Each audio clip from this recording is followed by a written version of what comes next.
In this video I want to give you a quick start and show you the most important concepts Spark is built upon.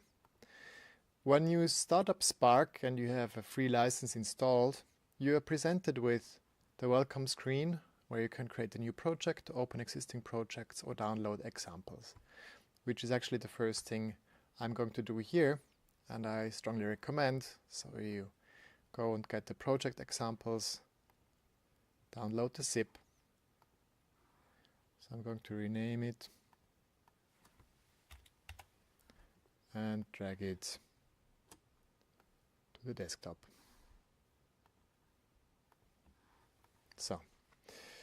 So if you look at a projects folder of a Spark project, we will see we have 4 subfolders which start with an underscore, and the projects actually end with the Spark extension.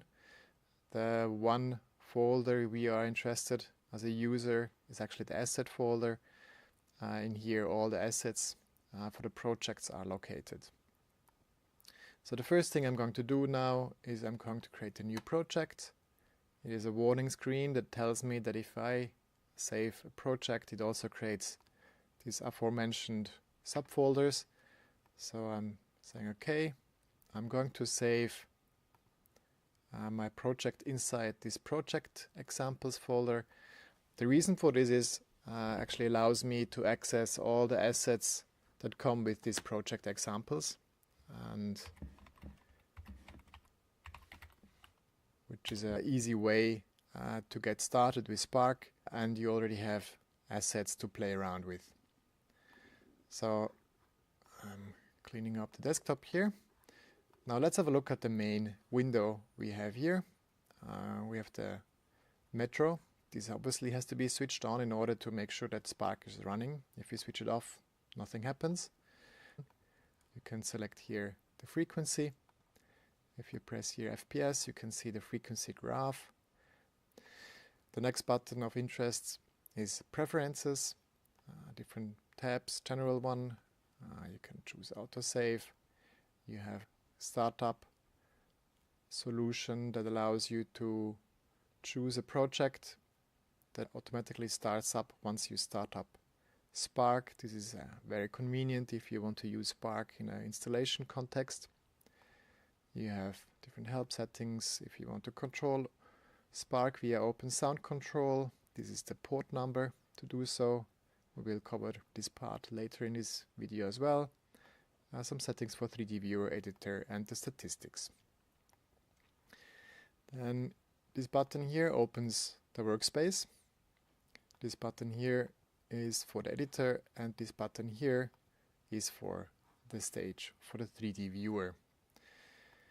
Now let's dive into the workspace right now, and we are going to press spacebar, and we are presented with a menu of the different nodes that are available to us. Now because I'm running a free license here, most of the nodes are not available, and if you want to work with other nodes, then you have to go to license and demo mode and switch to demo mode. Now this gives me a warning here and also watermarks on all the outputs, but otherwise the project is still able to save. Now the first thing we want to do is we want to create a window. This is probably the most important object or most important node of Spark. And the next button we're going to press is Display, and this gives us an overview of what kind of devices are attached to the computer.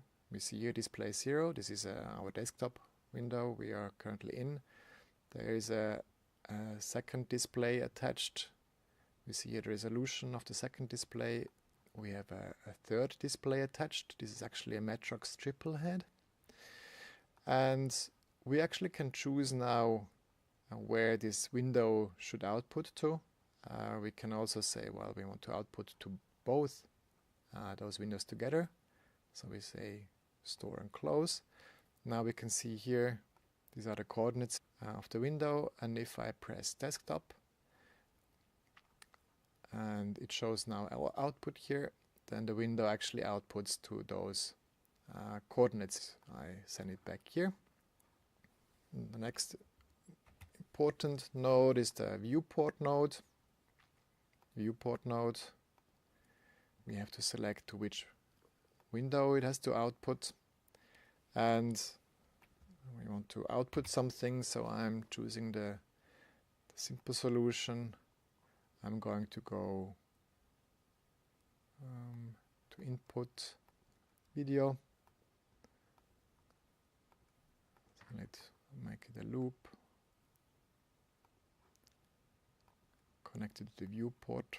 Now, because my project is inside the project example, so all the videos of the projects are available to me, and here we have the output. Now, as I mentioned before, we at the moment we output this window to this place. Actually, the triple head has got 3 displays or 3 projectors attached to it. So what we actually want to do is we want to split the window into 4 columns like this.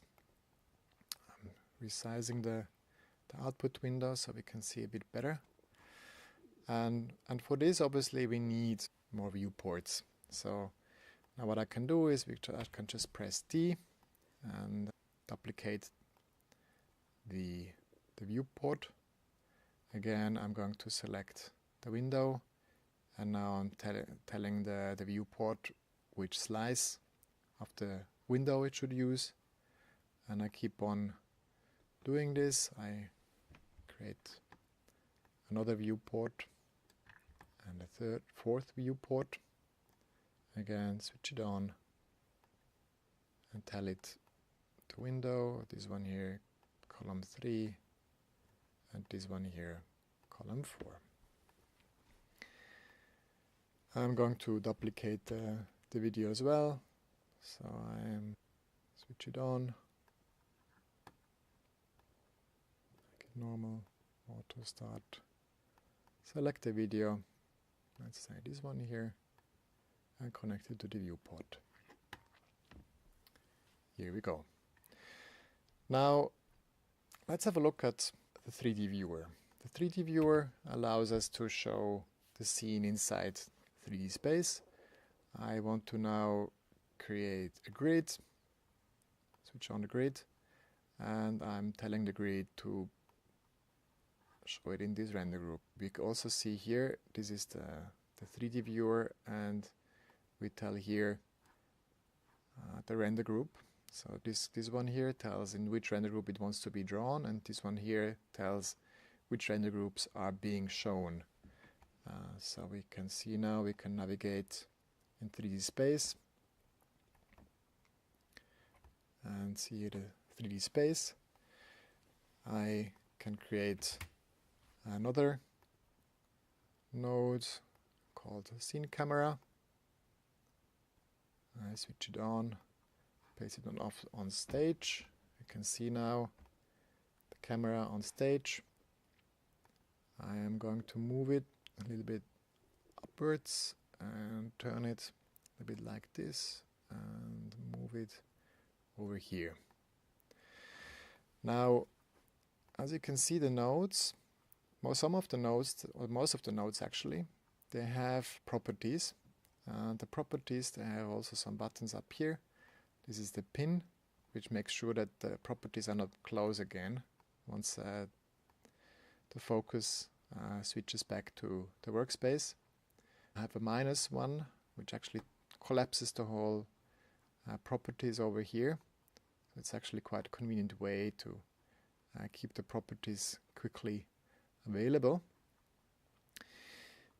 And what I also can do, you have got the edit node name, so we can actually change the name here. I can just say this is the camera.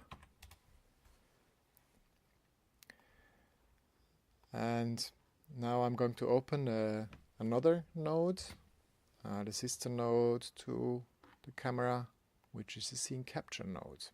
The capture node is actually capturing the whole thing. So I'm choosing here from where it is actually captures. It captures the camera. If I go in here and I can tell the capture node what it should capture. I can say it should capture this render group here. For the time being, that's cool. And now if I'm attaching the scene capture to the viewport, we can see now what the camera is seeing. The background is still white, so I'm making it black, like this. The background is black. And if I'm moving camera, we will see now here, this is the output of the capture node. And I'm going to create a second capture node actually.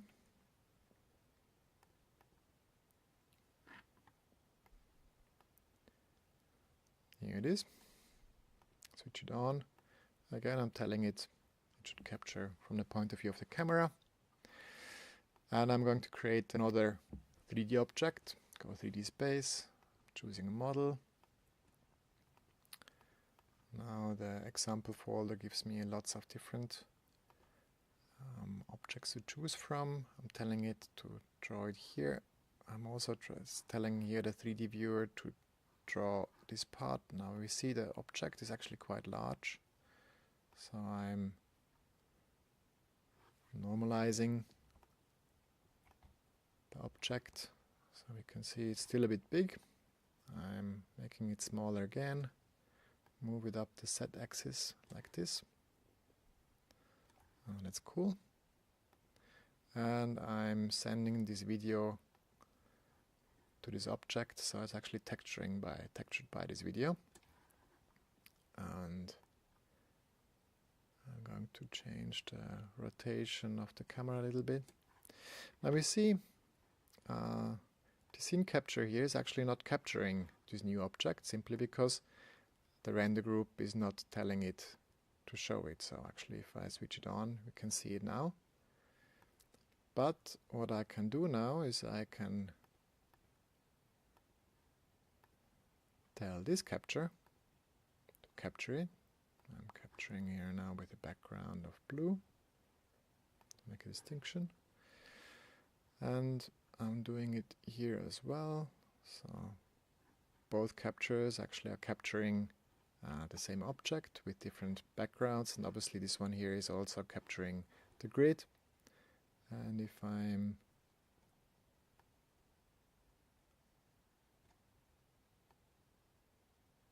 changing the camera, it's actually changing the camera for both scene captures.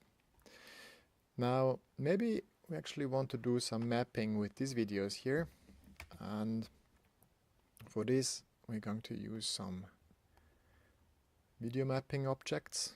So I'm switching on the corner pin, connecting the video texture to the corner pin, and now we see here we've got the corner pin in the edit window, but we don't have it on the output yet. We're going to corner pin and we tell the corner pin where to render to, and here we can choose the viewport it has to be rendered to. So we say it's going to be rendered to the viewport 1, and inside viewport 1 we're going to switch off the viewport mesh, the default viewport mesh. So it's actually, we see here now the viewport, and if I'm going to change the corner here, so I can see now how I change the corner pin like this. And just to have a look at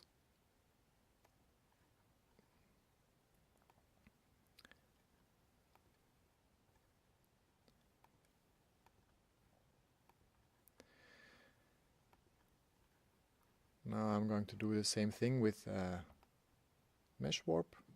Mesh Warp is a more powerful mapping tool. It will be covered in its own video, so don't worry if this goes a bit too fast. And here again, I want to put it into the viewport 2. Here the process is a bit different one. I select Warp, and then select which warp. We haven't seen much of a change down here yet, but if I'm going to start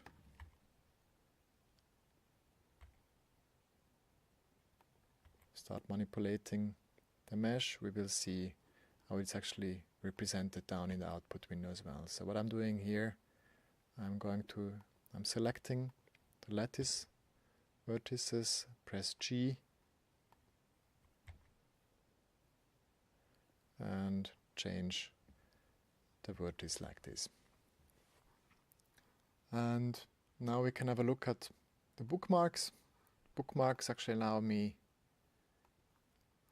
to select all the properties of all the model nodes in the project, or the canvas, or the camera, or the capture, etc.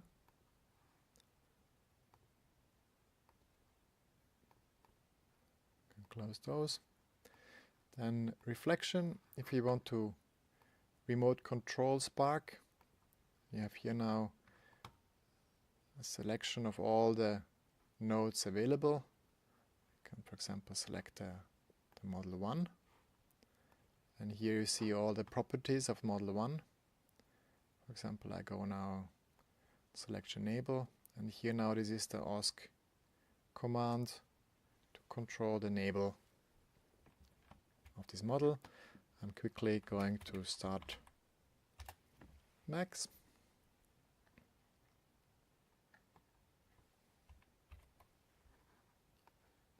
Give you an intro. So I'm going to be a UDP send. I send it to the local IP, and to the port number message.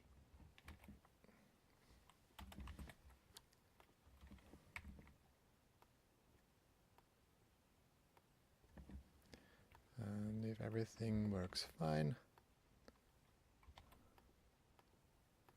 and now I can switch off and on the model. As you can see, almost all the settings and properties in Spark can be controlled this way. Some other things worthwhile to investigate is the frame pass. The frame pass is something which I will cover in more detail in an upcoming video. And that's basically it. Obviously, each node has its own intricacies, and there is much more to say about each of those nodes, but I will leave that for another video. I hope this will get you started, and I hope you will enjoy patching with Spark.